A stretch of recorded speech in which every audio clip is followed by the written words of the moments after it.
probably recognise the iconic building behind us as Moira Furnace, but today I'm here with Steve Scotney, one of the Furnace trustees, and he's going to take us to another part of the site that's less well known. Morning, Linda. Good morning. Shall we go? So we're completely earthed in, Oh my goodness. so they only really came to life. So what are we looking at here, Steve? Well, Linda, what we've got here is what's called a battery of lime kilns. That means a set of them built together, and they're built into the bank of the canal. The canal is just over there from where we are. They were built in 3 stages, so they're not actually as solid a unit as they might first look. The first one was the end one, closest to the furnace, and was built at about the same time as the furnace and the same time as the canal. They then built 4 more about 10 years later, not quite that much, and finally 2 on the end, which were built 15 to 20 years later. They're built to burn limestone to make lime, quick lime. And how did they work? Right, well, you need to understand the shape of them, which is a bit hidden from here. If you imagine an upside down goblet, quite wide at the top, there's probably about 10 foot across opening, and it comes down into a little grate, which is just behind here.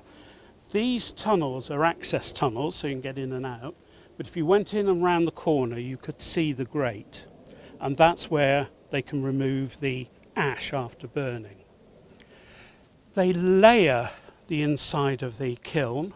They'd have some brushwood at the bottom to get the fire going. Then they would have alternate layers of limestone and what they called slack coal or small coal, which is sort of tiny little lumps that weren't much use for anything else. That burns away and burns for a couple of weeks until all the fuel is gone. And what's left at the bottom is the ash, and that's called quicklime. And they would rake that out, and it had 2 different uses mainly. You mentioned quicklime. What exactly is that? Right, okay, yes, it's an expression they use. The quicklime is the ash that results from burning the limestone. 2 main uses I mentioned. One is for building mortar. It's used as the cement in mortar, and you'll often hear people talk about lime mortar in old buildings. The second is agricultural. Quicklime is really good at breaking down clayey soils, and as you know, tremendous amount of clayey soil around here. And also it neutralises acid soils. So those are the 2 main uses. Mixed with water, it forms lime wash, which in the old days a lot of farmers would use to paint the walls of barns and sheds as a disinfectant, really. Isn't lime dangerous though? Yes, very. Quicklime is highly corrosive, and I understand that the best lime, which they used for the building purposes, they used to hand pick. Quite how they did it and quite what kind of protective clothing they had in those days, I've no idea, but I gather they had a short working life. So what is the connection to the furnace? Right, well, I think it probably changed over time. I mentioned that the first kiln was the furthest one, nearest the furnace. And if you look at the dates, I think it was probably built to provide lime for mortar in the building of the furnace itself. But then it carries on after that as a parallel industry. And in fact, the Moira lime works belong to the Moira Colliery Company. But it's the growing demand for agriculture that I think keeps the industry going. Also, the canal is right there, so it's the common factor really. You can bring limestone in by canal, and you can ship quicklime away to other parts of the country.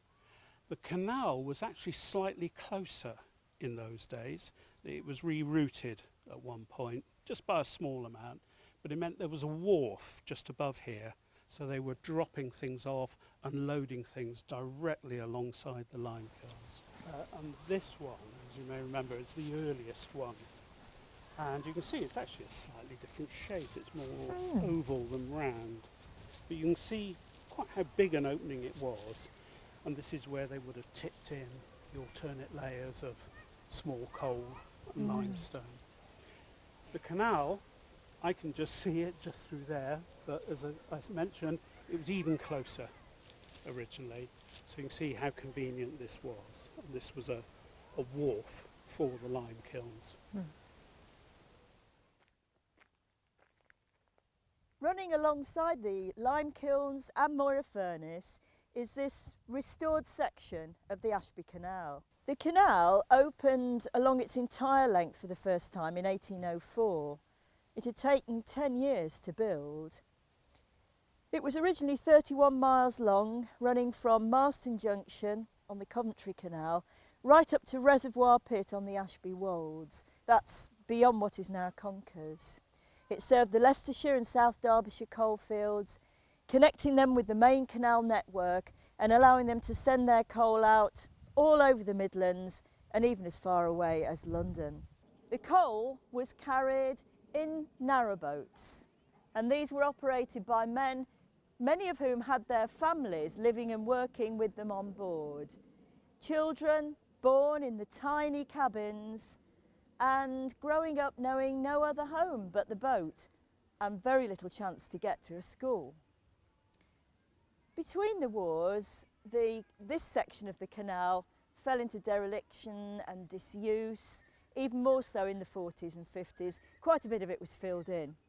But now this section between Moira and Donisthorpe has been restored, and the hope is that eventually it'll be reconnected with the rest of the main line of the canal at Snareston. In the meantime, the Furnace Museum here offers its visitors boat rides in a modified working narrowboat, the Joseph Wilkes. But do check the website for operating times.